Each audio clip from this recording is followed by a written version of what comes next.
పశ్చిమాసియాలో యుద్ధం మళ్లీ కొనసాగుతోంది. కువైట్ విమానాశ్రయంపై ఇరాన్ దాడికి సంబంధించిన దృశ్యాలు సోషల్ మీడియాలో వైరల్ గా మారాయి. ఇక టెర్మినల్ 1 పై ఇరాన్ కు చెందిన షాహెద్ 136 డ్రోన్ దాడి చేసింది. టెర్మినల్ భవనంలో షాహెద్ డ్రోన్ దూసుకెళ్లడంతో ఆ ప్రాంతమంతా భారీగా మంటలు ఎగిసిపడ్డాయి. టెర్మినల్ భవనం పూర్తిగా ధ్వంసమైంది.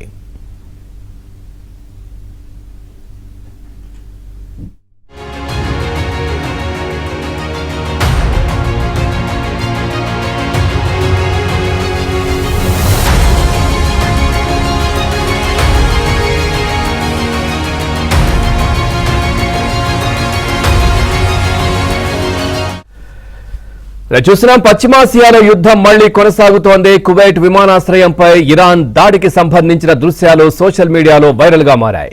టెర్మినల్ 1 పై ఇరాన్ కు చెందిన షాహెద్ 136 డ్రోన్ దాడి చేసింది.